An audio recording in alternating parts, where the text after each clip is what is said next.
In a world overrun with the fake, delusional, and disingenuous, he stands as a beacon of truth.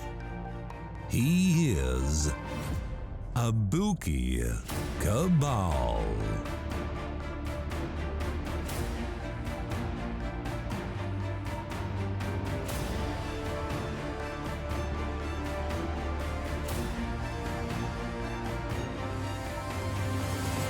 You are listening to Abuki Cabal.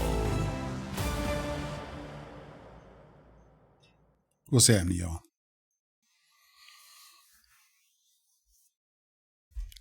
Tonight, I think we're going to talk about the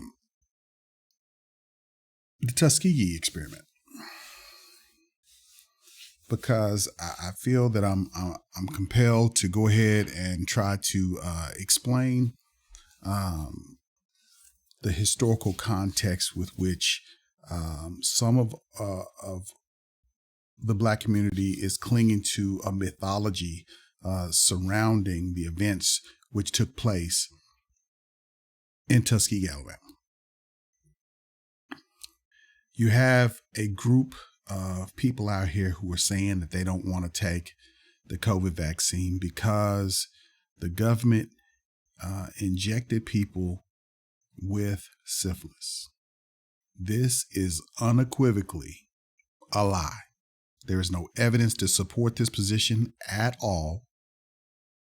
There are a lot of things that you can say about what happened. It was a bad situation. It was a disingenuous situation. And there was a Black physician and a Black nurse who helped to orchestrate and organize I loosely say participants in this study, because of the way in which it was conducted and the way in which they convinced people to participate in this study under false pretenses. But we're going to go over all of that. And again, no music with this because of the seriousness of the information that we're going to cover. I think that this has to be done because people are out here not reading. The information is out there. They say that this information is hidden, but in all actuality, this information isn't hidden. You know, this information was hidden in plain sight. If you know where to look for the information, you can find it. The people who found this information in plain sight. And once they found it, they reported on it, which this was prior to the internet days. It was actually the early days of the internet. It wasn't as readily available, and it wasn't as prolific as it is right now. So the information did get out, and it eventually ended up causing a backlash. The information got out in actually 1972. And then later on, I want to say in 1992, the men were recognized, and the study was brought up again and brought to the limelight to where people would be able to see what actually happened and, you know, what took place, who basically exposed the study. We're going to go into that too. I don't want to, rush through this because it deserves the time that it's given. So I'm going to start out with a presentation that that was done in Atlanta regarding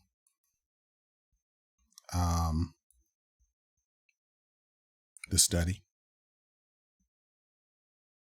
And it briefly goes through, the timeline of what happened in the study. Okay. So I'm going to hit this. I don't think it has sound.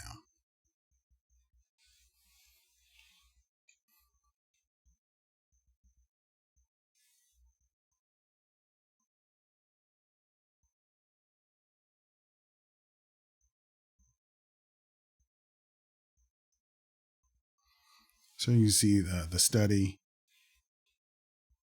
Let me stop this. Okay. Dang it. I wish I could go back.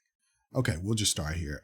Many of the men in the study involved in the study died of the disease and its complications. Some of their wives and their babies were infected.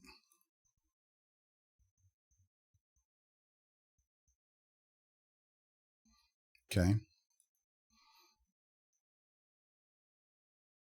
There you have where the experts added to the deep distrust many African Americans have towards the federal government and its medical research that lingers to this day, and that's the story, the ramifications of the history and the lack of understanding of actually what took place, which is causing a lot of people to not get the care that they need. Not to mention that there are other parts of the system that cause Black people to not get the study. I mean, not the study, but the care that they need.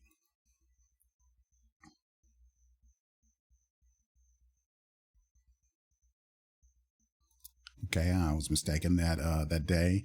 Well, it was 1997 in the White House at the ceremony with President Clinton. Took 5 men who suffered through the Tuskegee experiments and said that he was sorry. So a national apology given from the President of the United States with regard to the treatment that the men received.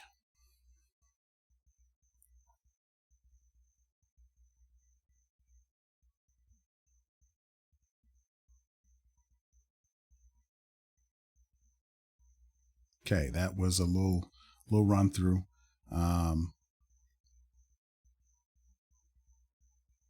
From the Atlanta Journal-Constitution there.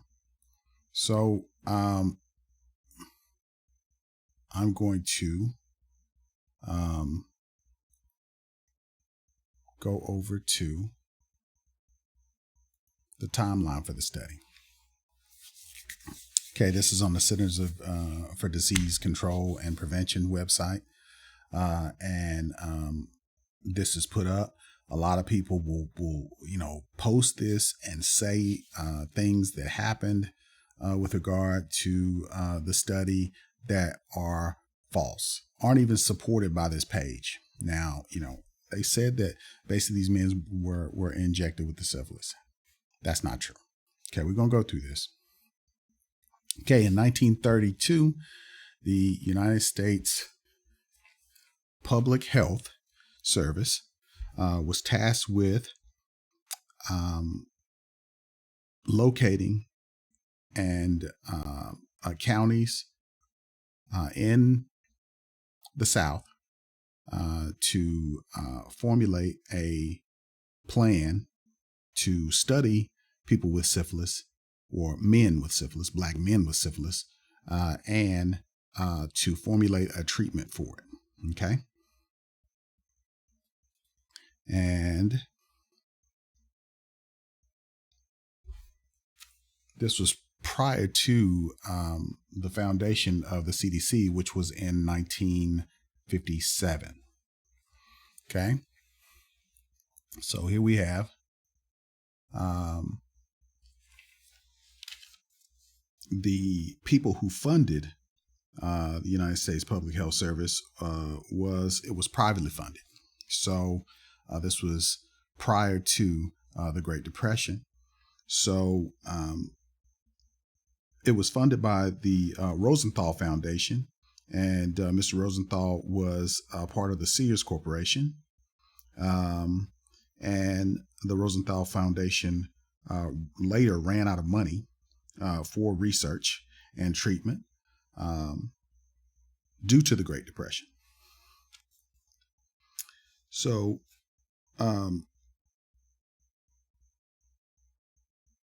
the not Rosenthal Foundation, but the Public Health Service was tasked with research into the untreated effects of syphilis in Black males.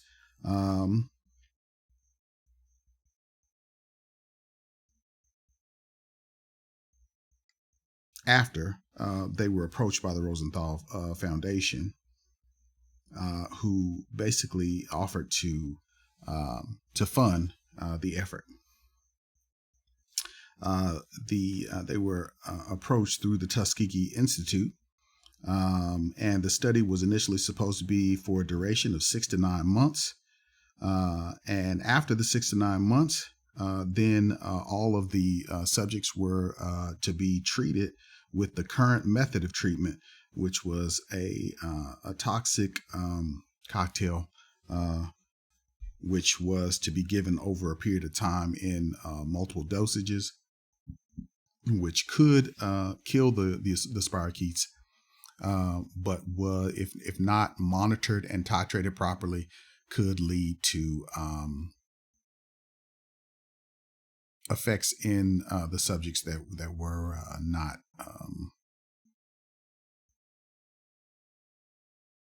how can I put it?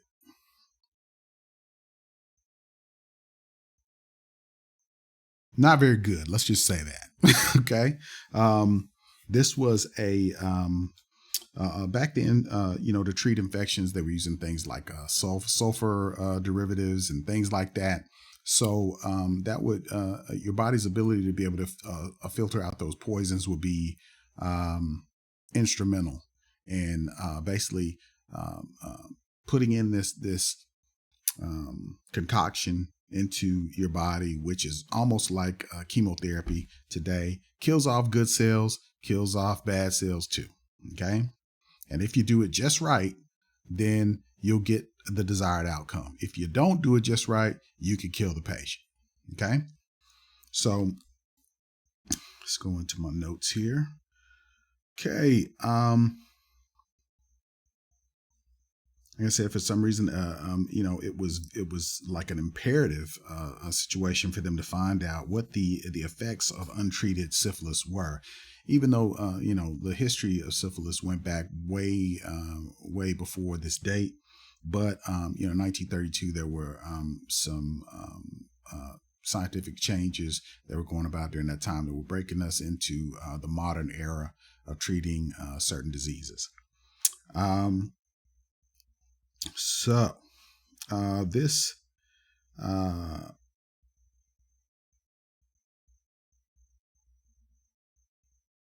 the research was headed up by Eugene Dibble and a Dr. Tanya Farrell Clark.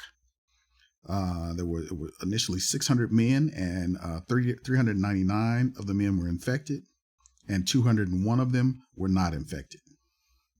So they basically lured the men in with the promise of free health care and the treatment of what was known during that time as bad blood, which was, syphilis, among other systemic conditions during that time that they kind of generalized into the term bad blood. Okay. They also promised the men, meals and free medical exams. And if the men happened to die during the experiment, then they offered to pay for their burials, which during that time, a lot of these guys were poor, they were uneducated, and they were unable to navigate some of the efforts and information that they were given to convince them to do something that was, kind of disingenuous. Well, no, really disingenuous and unethical, and really not in their best interest. But again, they this is not uncommon for people to be, lured into things because they were uneducated. The uneducated and the poor have historically been used as test subjects, which is why modern efforts have have outlawed the study of treatments that are not properly vetted on human subjects. So human testing is frowned upon by the general scientific community. So let's see. These men were also subjected to spinal taps, and during that time, spinal taps were not as precise as they are today. The needles were extremely large. It was an extremely painful process. They had them sit upright, whereas today we have you lay on your side and we have you to kind of bend your back almost in a fetal position so that we can get into the intervertebral spaces in order for it to be as little discomfort as possible in it. You also have forms of anesthetic, topical anesthesia, which can be used to kind of numb the procedure to where it's not unduly uncomfortable. The autopsies that were done, that they convinced the men that they would take care of, and the funeral procedures and all of that will be paid for, again, if they agree to the autopsies. So during these autopsies, basically, they had opportunities to examine the effects, the long-term effects up until death of a person who was exposed to syphilis. So this was a proverbial gold mine for these people to be able to see what the systemic effects of this syphilis were in various stages. This is kind of difficult to read. It's very difficult to read, actually. This is not comfortable stuff. Okay, so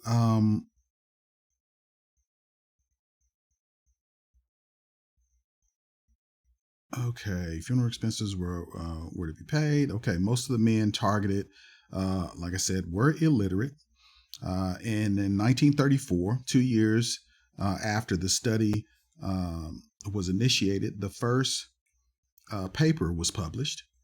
So after that first paper was published, the study could have been ended and treatment could have been done with all of the people involved.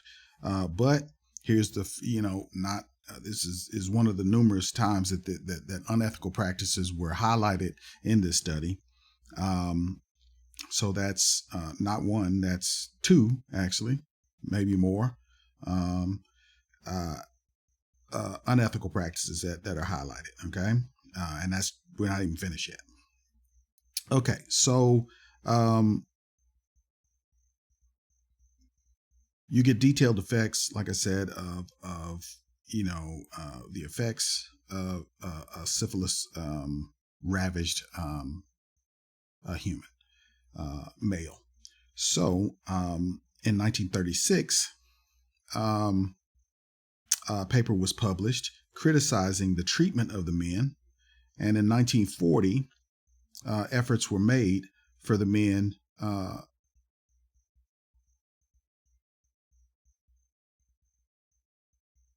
Efforts were made to prevent the men from entering into military service.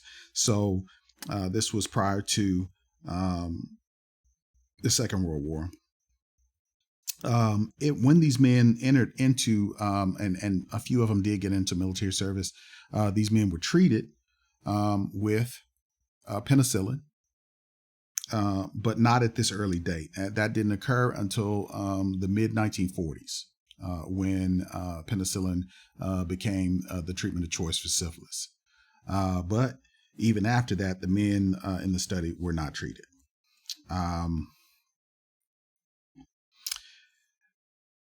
To give you a little bit more background on penicillin, penicillin was discovered in 1928.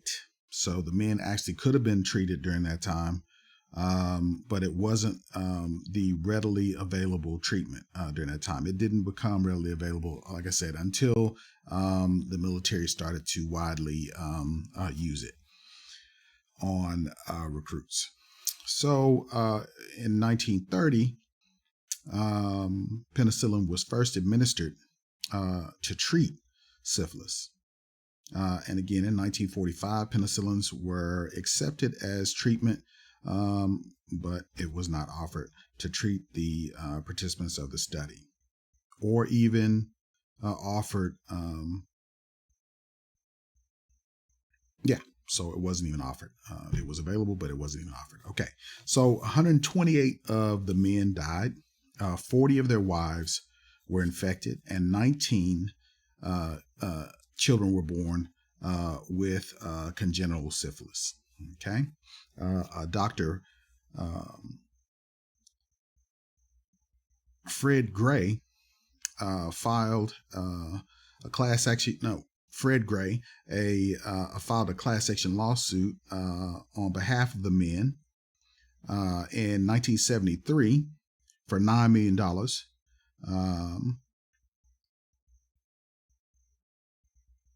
Which I think is like 50 million in today's dollars.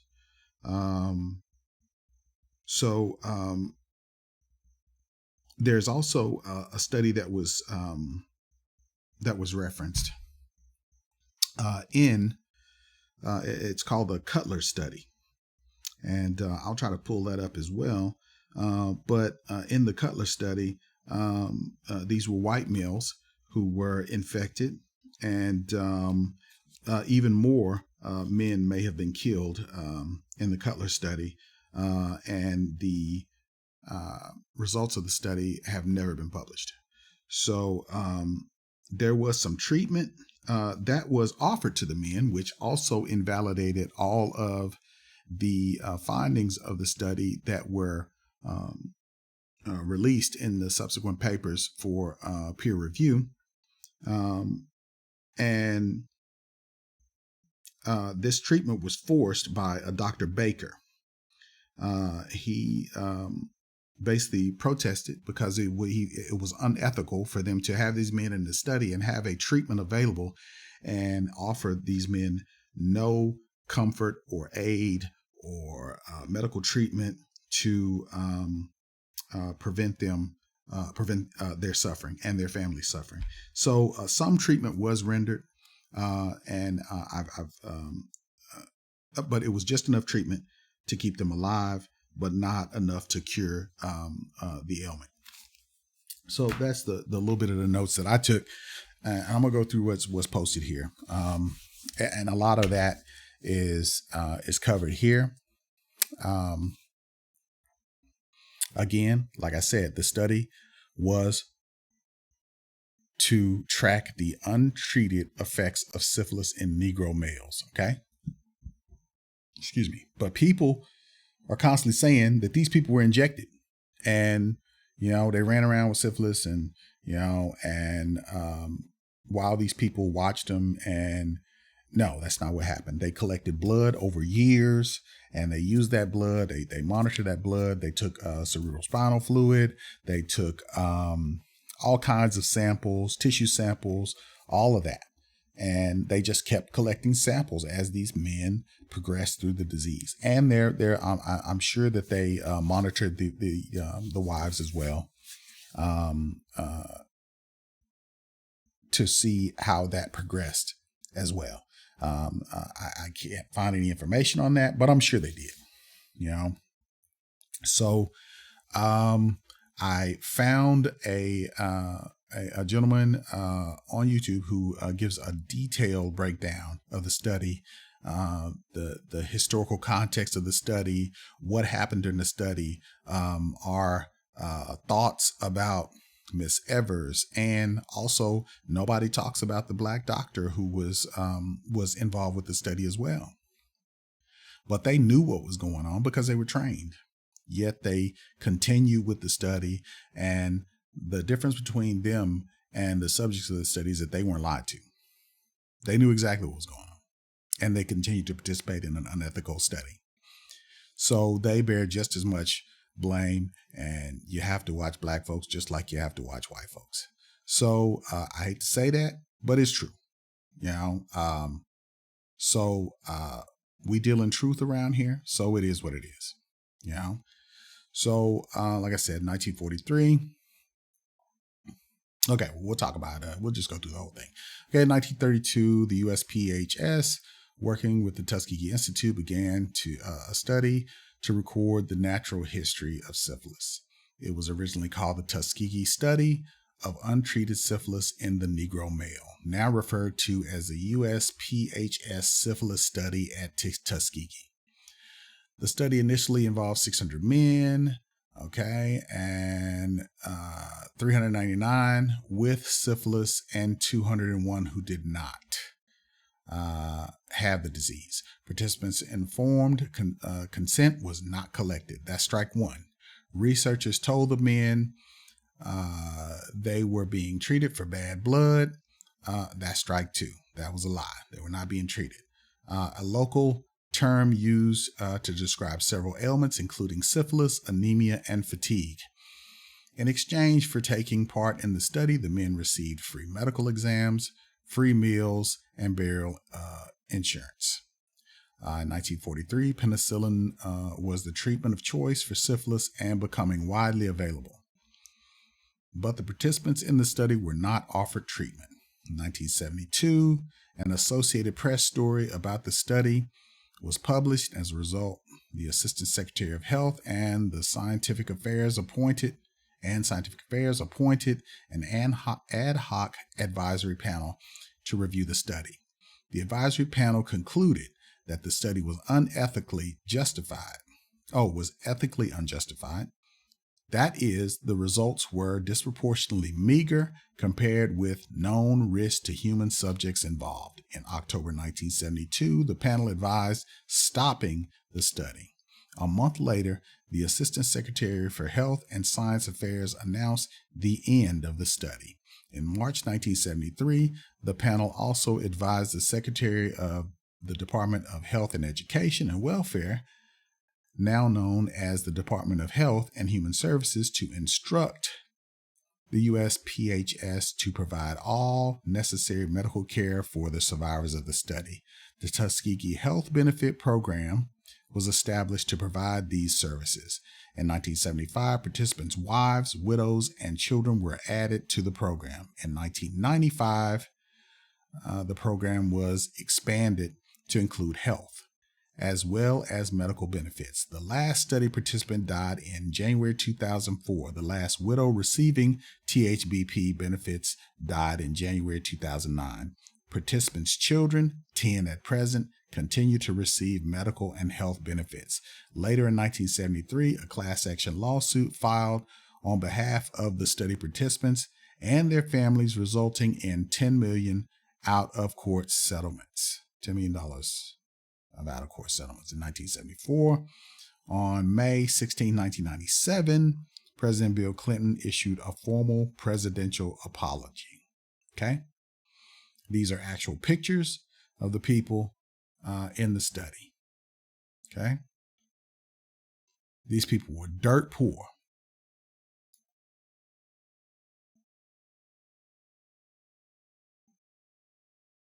And there's Miss Evers, giving them, aspirin and whatnot, which, that kind of dealt with some of the aches and pains that they were given, but they're still having sex with their wives. They're still running around kissing on their children and,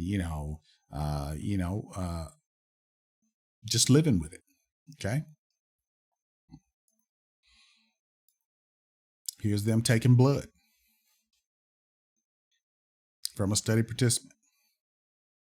There's Miss Evers in the back. Here's the doctors. There are the boxes of the samples and the supplies that they were giving out to them, which gave them some treatment, again, for pains, aches, and, minor ailments and whatnot, but did not treat the disease itself. So the process continued. Okay. That's what it looks like. That it didn't even have paved roads. You had dirt roads back then, you know. These people are walking, you know, you got shacks all in the back, you know, these people, you know, no air. They just live it, you know, the best they can. No education.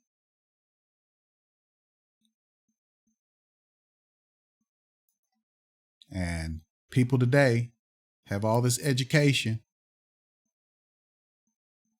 and are still acting like they don't have access to information and to education and to good information, just good information in general. You know, we're bypassing that and we just gloss over it because we just don't have time to read through things, or it's just not important to us. Okay. Here's another resource here, and I'm gonna put these links down here so you guys can have access to this. And this little NCBI, U.S. National Library of Medicine and National Institutes of Health. You can look up anything you want to on here, any paper that's been published, that's out for peer review, that's been out there, and it's put in chronological order from the latest to, you know, the ones back in the past, you know. So you can see a track record of the studies that are continuing, and old information is being replaced with new information. So you can look up anything you want on here. So there's no excuse for you not to look this up, get the information straight from the horse's mouth, and do your due diligence and do what needs to be done to protect you and your families. Okay. Let's see. I think I covered everything.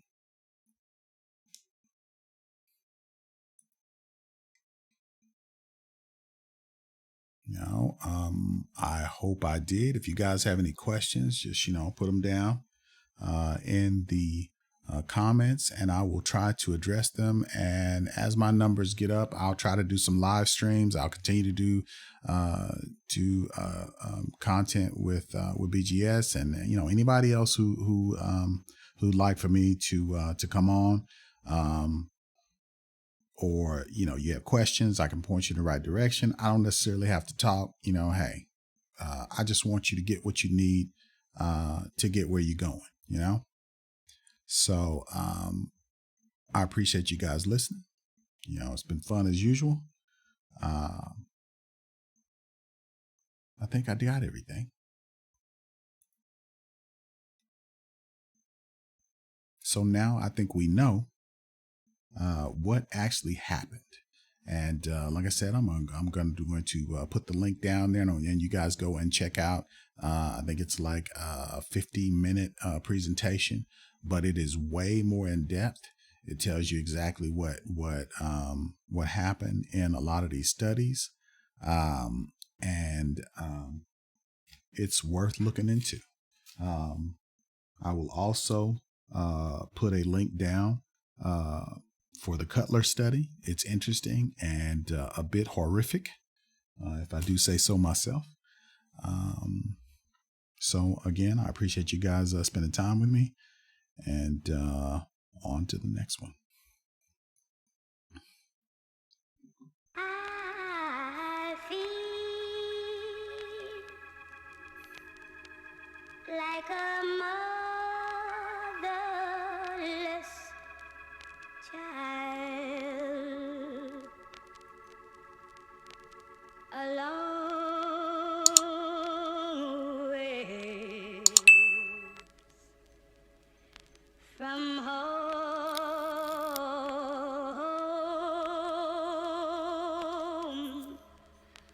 a long